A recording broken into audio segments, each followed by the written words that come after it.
दोस्तों, ये सीन किसी रामलीला मैदान या इंडिया गेट का नहीं बल्कि एयरपोर्ट के टर्मिनल के अंदर की फुटेज है, जहां पर लोग नारे लगाते हुए नजर आ रहे हैं।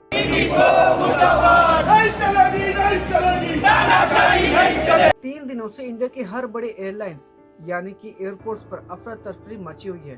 3 बजे से जवाब पूछ रहे थे तो। इस पूरे मैच का एक ही रीजन है, इंडिगो एयरलाइंस। देश की सबसे बड़ी एयरलाइंस ने पिछले 72 घंटों में 10,450 फ्लाइट्स को डिले कर दिया है, कैंसिल कर दिया है और लाखों पैसेंजर एयरपोर्ट्स पर हेल्पलेस पड़े हुए हैं। लेकिन सवाल ये है कि देश की सबसे नंबर 1 इंडिगो एयरलाइंस इस कोलैप्स में कैसे फंस गई। वजह बिल्कुल साफ है, डीजीए के नए रूल्स की वजह से। न्यू फ्लाइट ड्यूटी और टाइम लिमिट्स वाले पायलट्स और क्रू का ज्यादा ध्यान देते हैं। वीकली रेस्ट 36 आवर्स से बढ़ाकर 48 आवर्स कर दिया है। डेली ड्यूटी 8 घंटे की कर दी है और नाइट लैंडिंग 6 से घटाकर 2 कर दी है। यानी इंडिगो एयरलाइंस को ज्यादा से ज्यादा क्रू और पायलट्स को हायर करना पड़ता।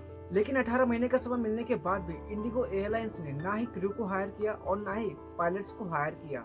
और एवियंस यूनियन का कहना है कि जब भी कोई एयरलाइंस ज्यादा से ज्यादा अपने कस्टमर्स को हैंडल नहीं कर पाती, यानी उस सिचुएशन में फ्लाइट्स को डिले और कैंसिल कर दिया जाता है और सरकार पे भी दबाव डाला जाता है।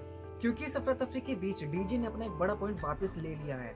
इंडिगो को नाइट ड्यूटी में छूट मिल गई है और काफी ज्यादा प्रेशर भी कम हो। इंडिया का एविएशन सेक्टर सिर्फ 2 कंपनी तक सीमित रह गया है। इंडिगो के पास 65 मार्केट शेयर है और एयर इंडिया के पास 35। बाकी एयरलाइंस ये बंद हो चुकी हैं, ये बेचने के लिए अपनी प्रॉब्लम्स को सॉल्व कर रही हैं। तो कोई पैसेंजर ये कहता है कि मैं इंडिगो को बायकआउट करना चाहता हूँ, लेकिन वो नहीं कर पाएगा क्योंकि उसके पास सिर्फ एक लास्ट ऑप्शन वही है। 20 साल पहले किंगफिशर, स्पाइसजेट बहुत से ऑप्शन थे, लेकिन आज के डेट में ऐसा बिल्कुल भी नहीं है। और जब भी कोई मोनोपोली बनती है तो डिपेंड करता है कि वो कंपनी यानी कि इंडिगो एयरलाइन किस तरीके से अपने कस्टमर के साथ कॉन्वेक्ट करती है, यानी कि फ्लाइट डिले करती है या कैंसिल